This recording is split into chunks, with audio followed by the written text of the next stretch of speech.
You're a superhero.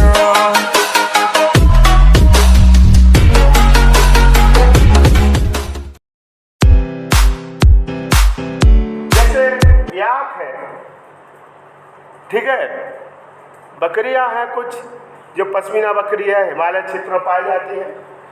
और हमने बताया कि जैसे तेंदुआ है, लोमड़ी है, जो वहाँ पाए जाते हैं पर्वतीय भागों में, उन्होंने अपने को पर्वतीय जलवायु है, ठंडी जलवायु, उसमें अपने को ढाल लिया है।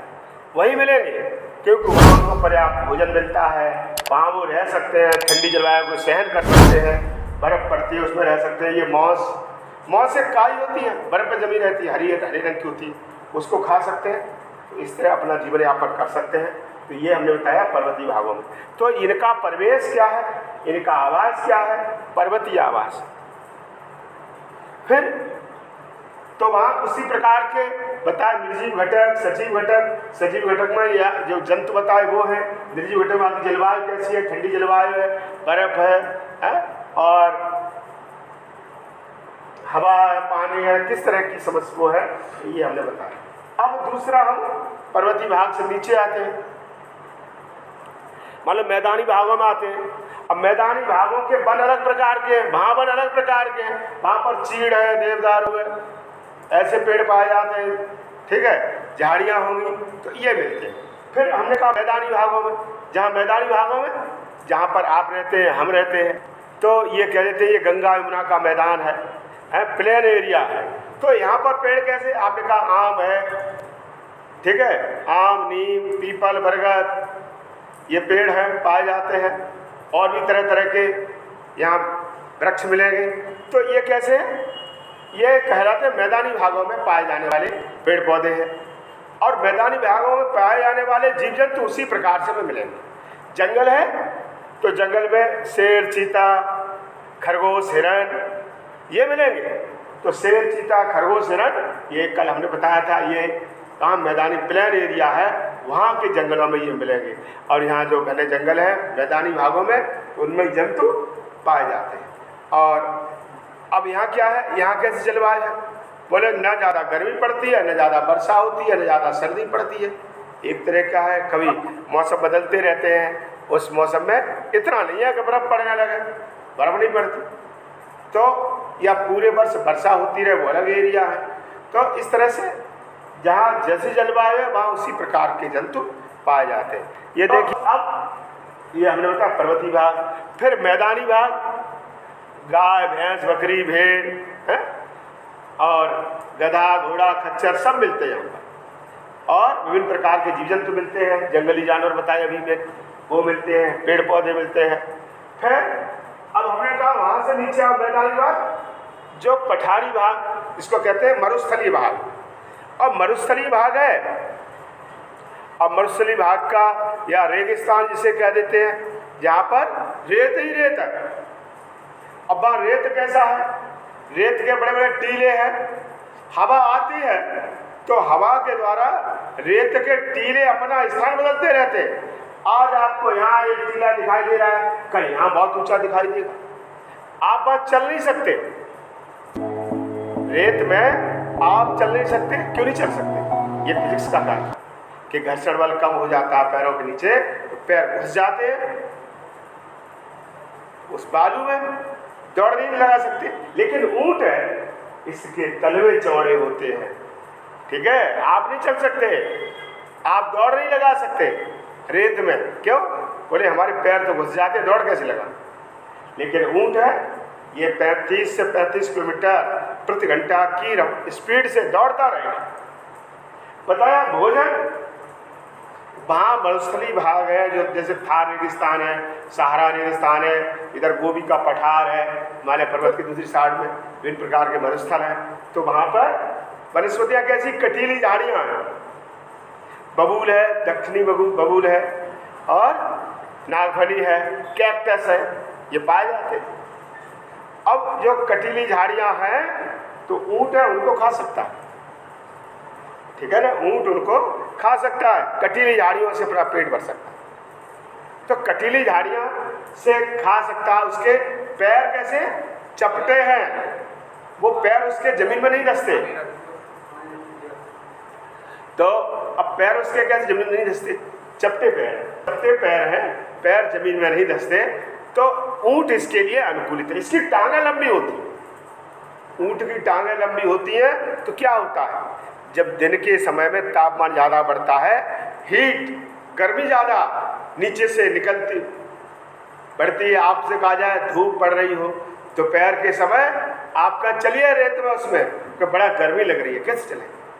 लेकिन ऊंट है, उसकी टांगें लंबी हैं, वहाँ तक ऊष्मा नहीं पहुँच पाती, मतलब देर से, मतलब उतनी ऊंचाई तक नहीं पहुँच पाती। तो इससे क्या है, उससे वो गर्मी में वो सहन कर सकता है। उसकी त्वचा है, सल्क होते हैं, मोटे सल्क पाए जाते हैं, इससे पसीना नहीं आता। और पानी एक बार पी ले, एक घूंट में 50 लीटर पानी पीता है, एक बार पानी पी ले तो वो कहते हैं कि 10-15 दिन तक बिना पानी के रह सकता है। अब वो बिना पानी के रह सकता है। और बताया टॉयलेट मूत्र त्याग करता है, कभी कभी करता है, तो उसमें जो यूरिया है, अमोनिया है, यूरिक एसिड है, तो उसमें दुर्गंध भी आती है, क्योंकि वो सांद्रता उसमें ज़्यादा है। जब मल त्याग करता है तो उसमें मल की बड़ी बड़ी गोलियां सी निकलती हैं, और उसमें से भी पानी निकाल लिया जाता है। पानी की हानि कम से कम होती है, तो इसलिए यहाँ रहने के लिए ये अनुकूलित है। इसलिए मरुस्थली है। मरुस्थल में बताया था जो छोटे जीव रहते हैं, ये तो बड़ा है, लेकिन हमने बताया लोमड़ी भी रहती है वहाँ, सर्प वगैरह रहते हैं, ठीक है। और जो जीव है, एक वो कहते हैं कंगारू रैट, जो कभी पानी नहीं पीता है, वो मरुस्थल में पाया जाता है। तो मरुस्थल में रेगिस्तानी एरिया में कंगारू रैट होता है, वो पाया जाता है। तो कंगारू रैट है, जीवन में कभी पानी नहीं पीता, तो कंगारू रैट है, वो वहाँ मिलता है। तो ये कहाँ रहते हैं, जमीन के अंदर बिल बना के रहते हैं, कि दिन में जब बहुत गर्मी पड़ती है तो बिलों के अंदर रहते हैं, और रात के समय ये बाहर निकलते हैं अपने शिकार के लिए, भोजन के लिए। लोमड़ी है या जो कंगारू रैट कहा, चूहे हैं, सर्प वगैरह हैं, ये निकलते हैं अपने भोजन की तलाश में, क्योंकि दिन में तो गर्मी के कारण ये बिलों में छिपे रहते हैं, रात के समय निकलते हैं। तो बताया इनका जीवन कैसा है, मरुस्थलीय जीवन में रहते हैं। तो ये बताया मरुस्थलीय जीवन है, वहाँ पर बड़ा कठोर जीवन है। पेड़ पौधे छाया के लिए, यहाँ छाया के लिए आपने कहा पीपल है, बरगद का पेड़ है, बहुत बड़ा है, छाया में बैठ सकते हैं, वहाँ नहीं मिलेगी छाया। वहाँ तो करील होगा, कैक्टस होगा, बबूल होगा, कांटेदार मिलेंगे, झाड़ियाँ मिलेंगी कांटेदार, ठीक, ये पाया जाता है। तो हमने इसके बारे में आपको ये बताया। फिर अब हम नीचे बढ़ते हैं, दक्खन का पठार होगा, और नीचे जाए तो फिर बताया समुद्र है। तो समुद्री जीवन माने पानी में, तालाब, झील, नदियाँ, समुद्र, तो इनमें रहने वाले जीव जो पानी में रहने के लिए अनुकूलित हैं। ये बताया पर्वतीय क्षेत्रों में, यहाँ पर्वतीय भाग के रहने के लिए अनुकूलित है। ऊंट है, मरुस्थल में रहने के लिए अनुकूलित है। अभी मैंने उसकी बताया क्यों अनुकूलित है, इसकी विशेषताएं बताई। फिर बताया पानी में तालाब, झील, नदियाँ, समुद्र। हमारे देश के अंदर तालाब हैं, झील हैं, नदियाँ, गंगा, यमुना नदियाँ हैं। तो नदियों में देखा होगा मछली है, मेढक है, तालाबों झीलों में मिलते हैं, पानी में मिलते हैं, मेढक, मछली, सर्प भी मिलते हैं, और कछुआ है, क्रोकोडाइल है, मगरमच्छ है, वो मिलते हैं। तो कहाँ मिलेंगे, और दरियाई घोड़ा वगैरह पानी में देखा होगा, झीलें वगैरह होती है, उनमें पाए जाते हैं, दरियाई घोड़े होते हैं। तो इस तरह से ये जीव मिलते हैं। तो अब हमने बताया जैसे कुछ जीवों को रखने के लिए कुछ नेशनल पार्क वगैरह हैं, उनमें वो रहते हैं। लेकिन ये डॉल्फिन है, ये भारतीय, मैंने बताया राष्ट्रीय जल जीव इसको कहा जाता है। तो ये मछलियां हैं, पानी में रहने के लिए अनुकूलित है। क्यों अनुकूलित है, ठीक है, क्योंकि इनके बॉडी में, शरीर इनका कैसा होता है मछलियों का, ये बोट से माने धारा रेखी होता है। धारा रेखी जैसे एक तो नाव आपने देखी होगी, बोट से होता है।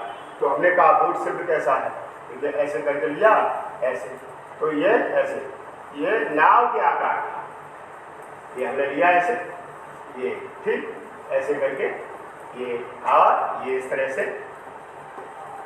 अब ये कैसा है, बोट शेप नाव। देखो नाव कैसी होती है, हमने कहा नाव तो बिल्कुल ऐसी दिखाई देती है, बोट शेप्ड है, ठीक है। और ये बताया इसमें पंख होते हैं ऐसे, यहाँ पर ही पंख है, ठीक ऐसे करके होते हैं, कुछ ऐसे होते हैं ये, ठीक पानी में रहने के लिए ये अनुकूलित है।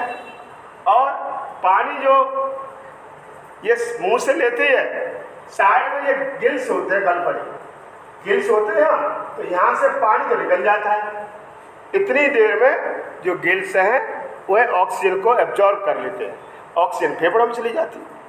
तो बताया ये क्या है, पानी में आप नहीं रह सकते पानी में, क्योंकि आपके मुंह में पानी जाएगा, वो निकलेगा कहाँ से, निकलने का रास्ता नहीं, ठीक है। इसलिए आप पानी में रहने के लिए अनुकूलित नहीं है, लेकिन मछली है ये पानी में रहने के लिए अनुकूलित है, क्योंकि वाटर है, पानी यहाँ से लिया जाएगा, पानी तो बाहर निकल जाएगा, उसमें जो घुली हुई ऑक्सीजन है ये ले लेते हैं। तो बताया जलीय जीव है, ये पानी में घुली हुई ऑक्सीजन लेते हैं और ये पानी में रहने के लिए अनुकूलित होते हैं। तो इस तरह से ये पानी में रहते हैं। अब पानी भी दो प्रकार का, मीठा जल, एक लवणीय जल। समुद्र का जल है वो लवणीय जल है, उसमें नमक की मात्रा ज़्यादा, लवण ज़्यादा मात्रा में होते हैं। तो वहाँ पर ये व्हेल है, शार्क है, बड़ी बड़ी मछलियाँ और भी मछलियाँ तो वो पाई जाती हैं। और समुद्र की गहराई में जितने नीचे जाएं वहाँ पर और नए प्रकार के जीव मिलेंगे, छोटी छोटी मछलियाँ मिलेंगी, तो मछलियाँ पाई जाती हैं। ये वहाँ पानी में रहने के लिए अनुकूलित होते हैं। ये बताया ये डॉल्फिन है, पानी में रहती है। हमारे यहाँ गंगा में डॉल्फिन रखी गई हैं, डॉल्फिन पाई जाती है। कभी कभी सुनने में आता है कि आपकी पड़ोस में नहर है, नहर में डॉल्फिन आ गई। तो ये डॉल्फिन है, इसको माने एक ऐसा जीव है, इसको हम सिखा सकते हैं, तो आपकी नकल कर सकता है, आप हंसेंगे आपके हंसने की नकल कर सकता है। और जो जैसे कहते हैं म्यूजिक है, म्यूजिक पर उसको डांस कराया जा सकता है। तो अब यहाँ पर नहीं कराया जाता, यहाँ आपने नहीं देखा, वो अलग चीज़ है, विदेशों में ऐसा करते हैं। तो बताया व्हेल है, तो ऐसी व्हेल है, एलिगेटर, ठीक है, नदियों में होते हैं। हमारे यहाँ लखनऊ के पास कुकरेल में वो है एलिगेटर, क्रोकोडाइल का सेंटर है, ठीक है। तो वहाँ पर उनको पाला जाता है। अभी जैसे जो चंबल नदी है, एक समय ऐसा था चंबल नदी के आसपास वहाँ पर डाकुओं का क्षेत्र बहुत ज़्यादा था, बड़े बड़े डाकू हैं चंबल के बीहड़ में। तो वहाँ पर सरकार ने क्या किया कि क्रोकोडाइल छोड़ दिए कि इनको यहाँ पर रखो, एलिगेटर, क्रोकोडाइल। अब वो रहते थे, अब क्या है, जैसे MP है, मध्य प्रदेश है, उधर से पुलिस ने दबाव दिया तो भाग के वो UP में आ जाते थे, और UP की पुलिस दबाव देती थी, उधर भाग जाते थे। अब वहाँ छोड़ दिए क्रोकोडाइल, अब क्रोकोडाइल की पकड़ में आ गए, पकड़ के खींच लेगा। क्या है, घोड़े वगैरह हैं, घोड़ों पर चलते थे, तो इसलिए वहाँ पर इसको कंट्रोल